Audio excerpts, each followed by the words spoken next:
Você já parou para pensar que na vida não dá nenhum trabalho a gente olhar para a aparência das coisas?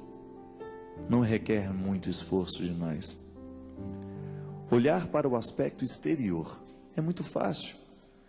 Emitir algum comentário sobre aquilo que a gente viu, sobre aquilo que os nossos olhos esbarraram. São as superfícies da vida. É essa parte mais fácil de ser enxergada. É essa parte externa que nós encontramos com muita facilidade. Agora, se você começa a pensar que a realidade é muito mais do que isso que os seus olhos podem lhe revelar, você começa a entrar no mistério das coisas. Para quem gosta de filosofia e sabe um pouquinho sobre filosofia, esta é a regra dos filósofos: é ultrapassar o limite das aparências, daquilo que na filosofia nós chamamos de senso comum, daquilo que é o dado natural, daquilo que nós podemos saber sem muito esforço.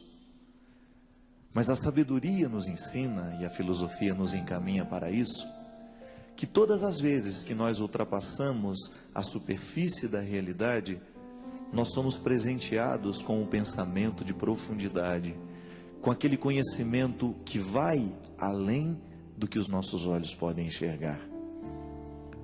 Eu particularmente penso que ultrapassar o limite das aparências é verdadeiramente conhecer. Sobretudo quando tratamos de pessoas. Quantas vezes você já teve uma opinião formada sobre uma pessoa com quem nem sequer você trocou uma palavra? Quantas vezes você emitiu um comentário sobre alguém sem ter tido um conhecimento verdadeiro daquela pessoa? Essa é a tentação de toda hora. É aquela sensação de que a gente viu, de que a gente sabe, só porque um dia a gente casualmente passou pelo outro. Na filosofia também há uma regra interessante que nos ensina que preconceito é aquilo que vem antes do conceito. É aquilo que nós formulamos antes de verdadeiramente ter tido um contato com a realidade. Ter um preconceito em relação a alguém é a gente achar alguma coisa antes de conhecê-la. Um preconceito é sempre uma forma de prisão. Prisão para mim, que acho que conheci, e prisão para o outro, uma vez que eu o coloco dentro do meu achismo. Eu acho que ele é isso, e o aprisiono no preconceito que tive dele. Jesus o tempo todo quebrava a regra dos preconceitos por uma razão muito simples. Jesus não sabia enxergar a margem. Ele ia sempre além. Por isso ele era capaz de convencer as pessoas de entrarem numa dinâmica de crescimento, de superação de limites, justamente por causa da sua capacidade de olhar com profundidade. Olhava para o pescador e enxergava no pescador o chefe da sua igreja. Olhava para aquela pecadora pega em público e enxergava a grande mulher que ela poderia se tornar.